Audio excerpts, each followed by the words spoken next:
Welcome to Porch Play Chat, sponsored by the American Association for the Child's Right to Play, or more affectionately titled IPA USA. IPA USA is the USA affiliate of the International Play Association. And as part of our efforts to promote play, we've been doing Porch Play Chat since 2020. There's about 300 of them that are free to you. You can listen to them on your drive to work. You can watch them when you get home because they pop up on Facebook if you friend us. You can subscribe to our YouTube channel and be able to see all 300 of them. So every Monday, a new Porch Play Chat will appear in your feed. I'm Deb Lawrence, and I'm co-president of IPA USA. And with me on the porch today is Danielle Hunter. Hi. Hi, Deb. How are you? I'm good. I'm so happy to see you. Happy to be. Danielle is now Dr. Danielle Hunter, by the way, Yeah. has been in the field of early childhood education for 15 years. And I bet that's up a couple by now. And during this time, she served as a teacher, an assistant director, a director, and most recently, well, really like for the last 3 years, right? The director of education. 5. Can you believe it's been 5? 5 years, the director of education for a large multi-site childcare company. She is passionate about her career and in bringing awareness on the value of play in early childhood education and the vital role that teachers play in shaping young children during their early years. She lives in Connecticut, and she has 2 beautiful daughters and her husband and a small herd of animals. Yeah. And so, Danielle, I grew up on a farm with a small herd of animals.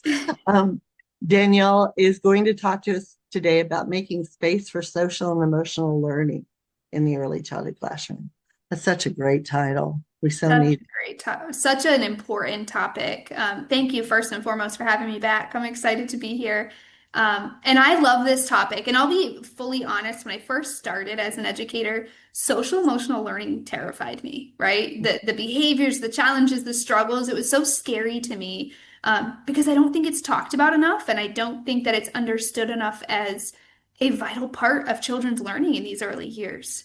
So Yes. as I've grown in my career, I've gotten bolder, more confident talking about it. And in my current line of work, what I tend to hear a lot from teachers, especially post-COVID, right? And I still call this era post-COVID, right? Anything after COVID is It's post-COVID post-COVID, world. yes. And But we're so, still dealing with it. We're yeah, dealing with what happened. yeah, absolutely. And one of the things that I found in early childhood was this call for this sort of constant message of I've got so many behaviors in my classroom, I can't do anything else because I've just got so many behaviors. And Mm-hmm. when I would have conversations and try to unpack what are those, many times, I won't say all, right, because there are some that need specific needs and early intervention and things of that nature, but many of them really were normal, right? Normal things that we were seeing in young children that, maybe we saw when they were 2 and now we're seeing them when they're 3, or, they were isolated for a long time, but we just started to see very, very typical things. Not using their words, not using gentle or kind touches, the sharing, the turn taking, the expression of emotions in a positive way. And Mm-hmm. so it got me really thinking and incredibly passionate about in early childhood, we often forget or sideline social emotional learning, right? We Mm-hmm. forget that these children who are with us, these birth to 5 children, this is a part of their growth and development in these early years. They don't come wired to Yeah. do gentle touches or to name and express their emotions or to share and take turns, right? They don't come wired knowing how to do these things. And I think we pretty consistently sideline or forget this for the sake of maybe other things, maybe getting ahead, if you will, for pushing academics earlier and earlier. And it's Mm-hmm. doing us a disservice. It's becoming Mm-hmm. hard to, I think, identify what's truly a behavior that might need some intervention support and what's just normal. And we just have to, as teachers, as providers, as nurturers and parents to these young children, we just have to help them get through it and learn, right? We have to teach them, we have to model, we have to give them time and space to really practice a lot of these things. Just as we do any other topic, right? Just as we Any do other letters and skill? numbers and colors, right? Exactly. And I think the thing that would help teachers the most Yeah. is if they would give up control and let children play. Because then they have to learn how to resolve conflicts with some support, but Absolutely. but they but when we're moving them and rotating them every 15 minutes or saying it's time to come to circle or it's time to do this or it's time to do this and the teacher's in control, then children don't have an opportunity to learn how to control, right? Absolutely. I just had somebody tell me a story. I was sitting in on a training and a fellow leader across the map, actually, she's nobody that I work with, but she was telling me how she was observing circle time in a classroom where she works and how there was a child who was so engrossed in a puzzle, like just so determined to finish it themselves. And the teacher at the time had said, "Come on, you got to stop because it's time for circle time," right? And just kind of kept saying, "You got to stop, you got to stop." And before you know it, you have this child who's got this big outburst of upset because we were Mhm. so insistent that they had to stop what they were doing, right? And Mhm. so then oftentimes I'll hear, "Well, it's a behavior." And I'm like, "Well, it's really not," right? They don't know how to say to you, "Hold on, I'm doing something. Can you let me finish?" They don't know how to express the frustration that's building up because we've not physically, but ripped them away from the thing Yeah. we're so engrossed in, right? It's like if somebody came up to me right now and swiped my computer off, right? I'd be so frustrated because I'm like, that's the thing I'm working with, right? I'm doing something here and I need to finish it. And so we forget that oftentimes, right? Like when we create that culture where we're constantly pivoting and we're constantly telling you got to move, you got to rotate, 2 minutes, you got to rotate.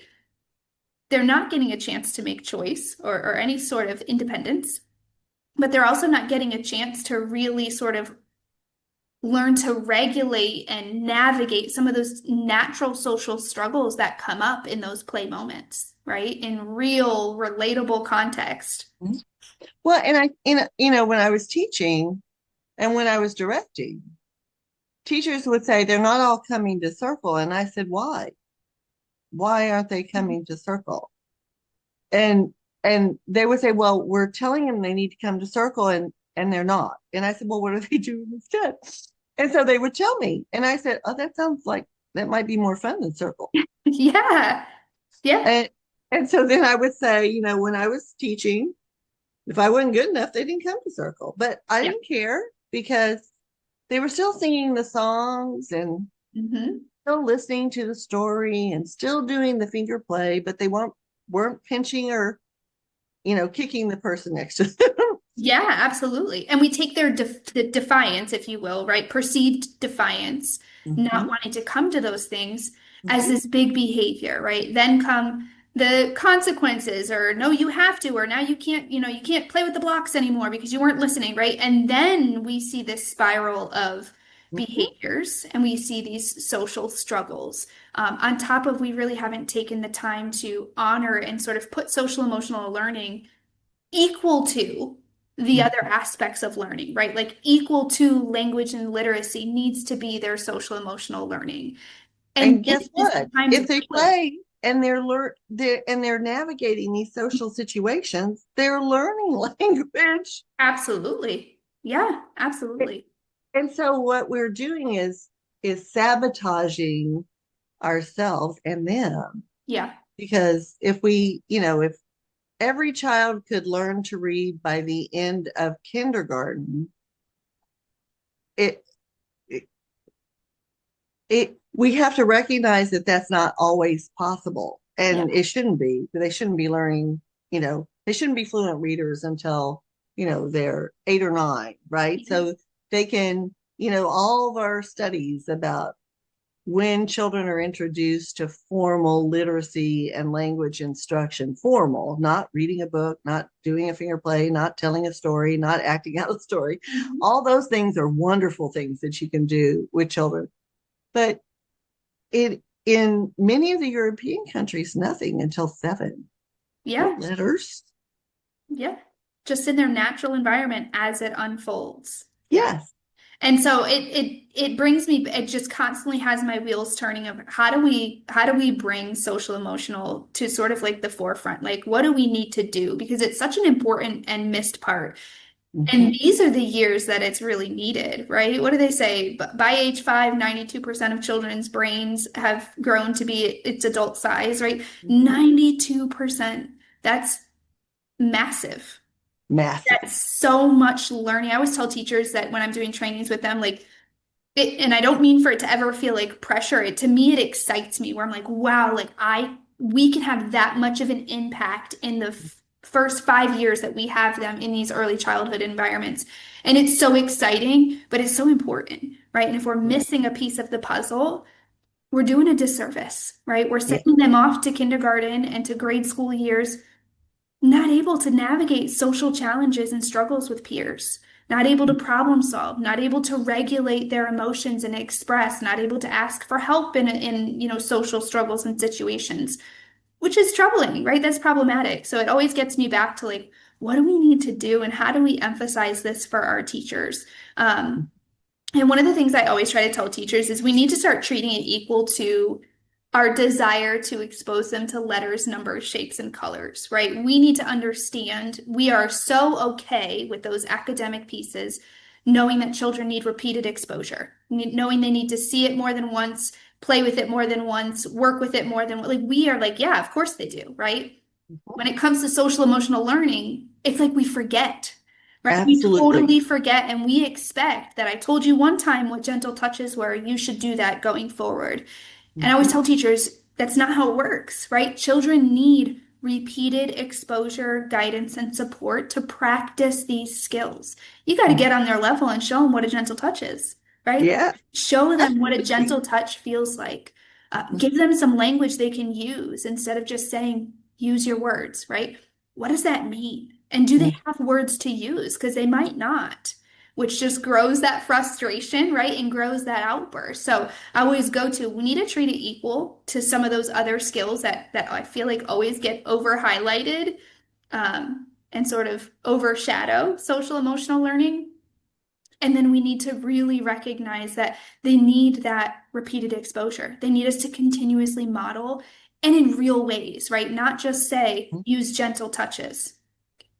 My version of gentle might be different than a child's version of gentle, right? They may have no idea what gentle even means. Exactly. And so that's a couple of the big ones where I'm like, we've got to go back to basics and really kind of give it the limelight it deserves. And then Mhm. remember that it's social emotional learning, right? I go back to what I said before is like they don't come wired knowing this stuff. Mm-mm. We They do need to not. teach and support that growth and that learning. And they really need opportunities on the playground and at the park Hmm. and in the classroom to gain responsibility for their choices, Hmm. to take responsibility for their actions without it being go sit in timeout. They need to see the person that they just hit and sit by them and listen to their screams or if they bit somebody and find at be asked by the teacher, how can we make them feel better? What can we do to help them build Yeah. that empathy and understanding? And again, we can't do that if we're too busy trying to teach them all these other things that are really not age effective in many cases unless the child is expressing interest and then is really Mhm. robbing them of the tools they need to be successful when Yeah. they do have to sit and be directed, unfortunately, in the primary grade. So Yeah. when I think back to what was kindergarten, I didn't go to kindergarten, but what was kindergarten like when I would have gone to kindergarten? And it was painting, Yeah. playing, dressing up, Absolutely. and going outside. I mean, that was kindergarten.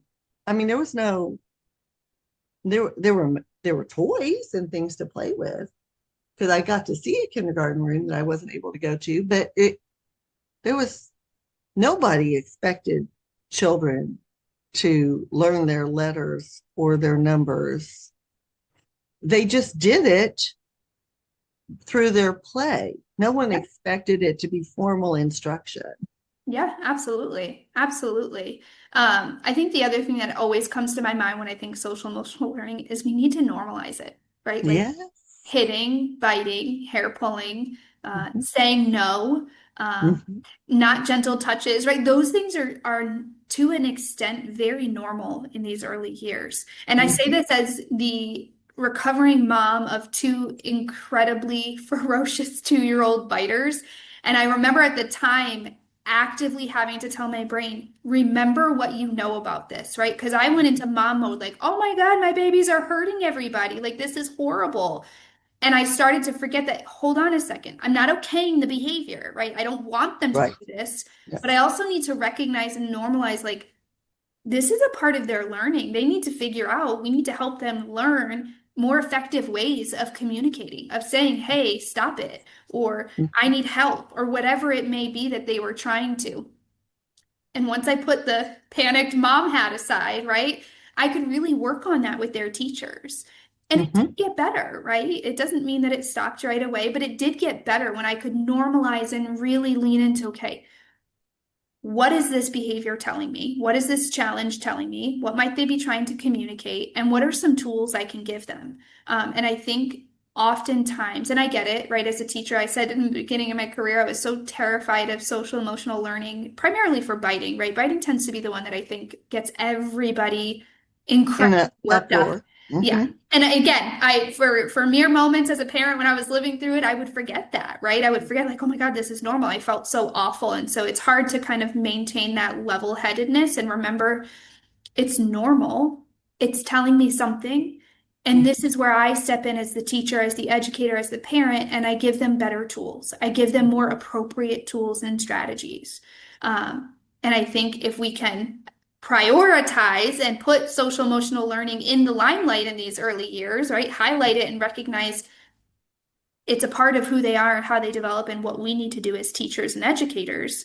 And then we normalize it, we can start to work through some of these challenges and really recognize again what's a behavior that needs some intervention support, perhaps, and Mhm. what is just normal and I needed to do my part in teaching them. Right. And we're not going to kick them out because they're doing this, because Yes. that's the other, we go from this extreme of, well, we can't have that child in this program because they don't know how to control themselves Yeah. or regulate it. And I'm like, what are we here for? They're not We're supposed to know how here. to regulate yet, right? That's what we're doing. That's what we need to be doing. Mhm. Yes. And I think what I think about what you just said is what I don't think all teachers see is that every behavior is a form of communication. Yes. And so you don't look at the behavior necessarily. You deal with the behavior and you have consequences that are logical or natural with the behavior. But you really have to say, what is this child trying to tell me Mhm. that he or she does not have words for yet? Mhm. How do I what happened right before was, I had a child who it we she was 3 and she was a biter. OMG biter. A blood biter. Oof. And so I said to the teachers, I was a brand new director of this program, and it was a large open classroom with like 45 kids in it. And I said to the teacher, what happens right before she bites? And the teacher said, I have no idea. I said, you need to watch Yeah. because something is triggering her Yes. to bite. And so the teacher did that for a while. And then she came to me and she said she's getting frustrated because people can't understand her words. And so she's communicating, but they her language skills were way off. She needed speech therapy, and we got her that. But it was and the teacher finally said, okay, now I know I can understand her. So I just need to be near when she's trying to tell someone something and then ask her, are you trying to tell them this? So that I can sort of help her in that communication. I said, great, let's see what happens to biting. Not 20 bitings a week, but down to, maybe 4 or 5. Yeah, which is a huge a a huge small thing. win, a great step in progress. I think Yeah. what I love that you said is I experienced that too, where I'll be like, okay, what's happening before the behavior happens? Well, I don't know, Mhm. nothing. They're just playing. And I'm like, there's always something. And I'm not There's always justifying something, the behavior. I'm not saying it's okay that they're doing it, but there is always something. something. Even if we're missing it initially, we've got to really look closely, and it could be mere seconds, right? That one trigger just takes a couple of seconds, and we Hmm. have to start picking up on those so that we can interject and give more productive strategies, right? Getting down on their level and modeling, what does a gentle touch look like? What can you say? Those sorts of like, what's a better reaction to a certain situation? And I think, And to anticipate, right? yeah, Sometimes, teachers are just like, I don't know what happened. Well, then you're not watching enough, yeah, right? You're too yep, busy.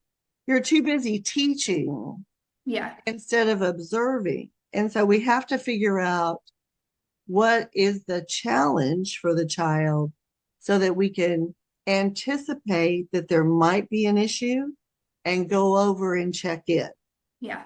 Your fists are getting like this. Are you okay? How Mhm. are you feeling right now? What's your body saying? Yeah. Right? And talking to them, and if they say, I'm just so mad, and you say, it's okay to be mad. So what Yeah. what can I do to help you? Right? So asking them instead of saying, well, why don't you go to the sensory table? Right? So you have to ask them so Yeah. that they can learn through that process of recognizing what might help them. And so it's this whole, I mean, that should be the whole focus Yeah. of early childhood. That we should, Absolutely. and the rest of it is gravy, right? So Yeah. this is what we should be doing Yes. as the focus of the goals for the classroom, that Yeah. children will be able to express themselves, recognize their emotions, be able to tell them when to stop.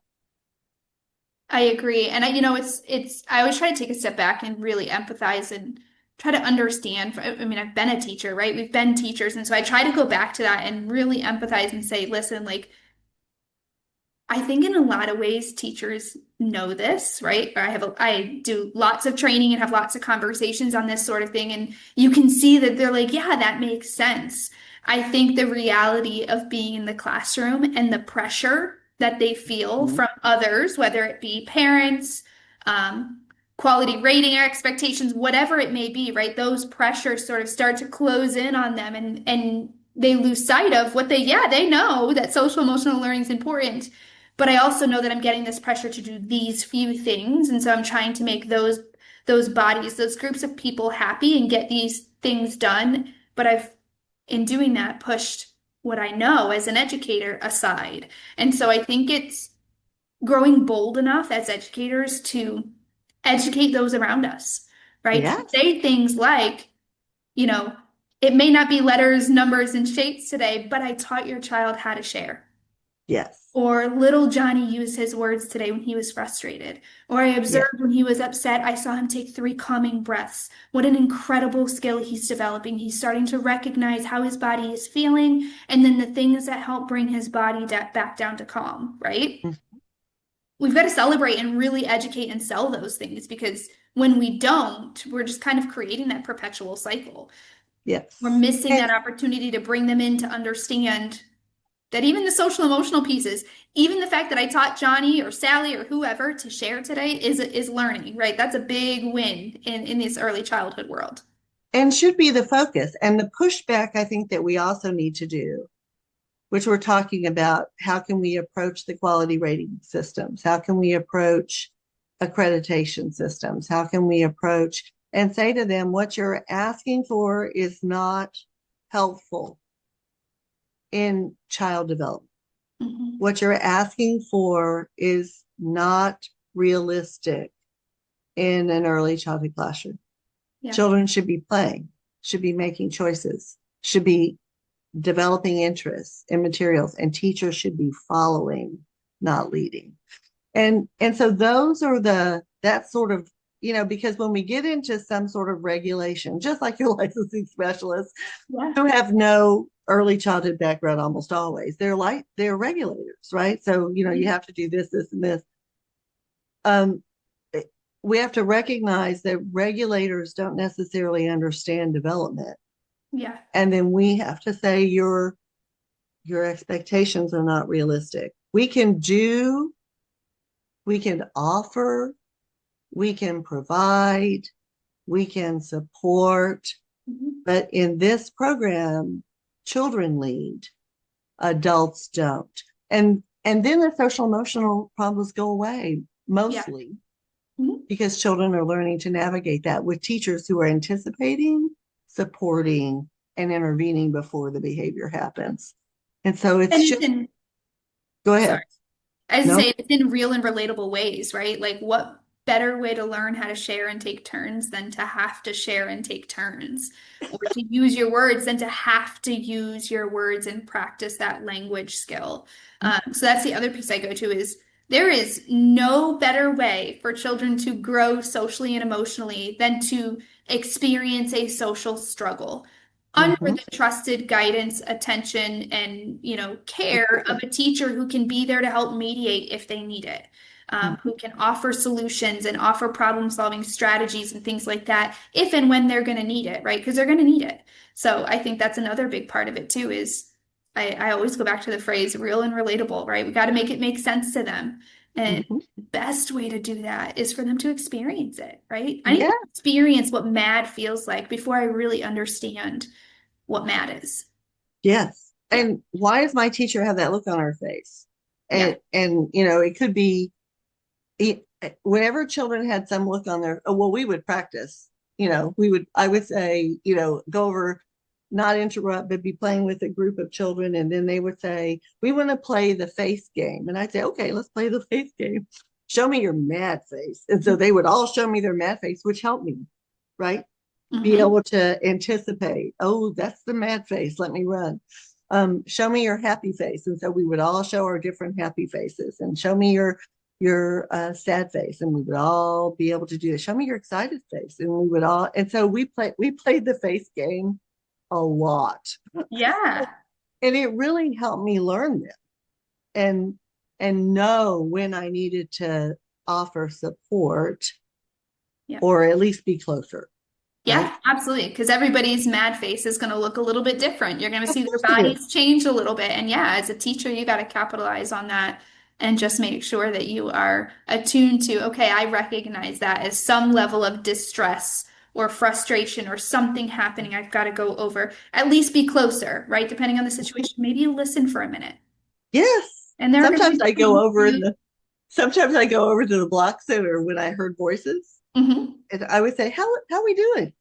And mhm. they'd say, "Oh, and Yeah. I'd say, "Okay, oh, you sure? Yeah, Mhm. okay, thanks." And I walk Like when you away. hear the crying in the dramatic play area, right? Oh, yeah, You always go over, and I still do this to my girls this to this day when they're playing. Somebody will be crying, and I'll be like, "Is everything okay?" "Oh yeah, we're just playing a game, mommy." yeah, Right? They're just exactly. right. So that's all I needed. I just needed to do that quick check in and say, "Hey, how's it going over here?" And I can recognize that they're just role playing, or no, I recognize, hey, something else is going on here, and they might need my help figuring Yeah. out this social struggle they've got going.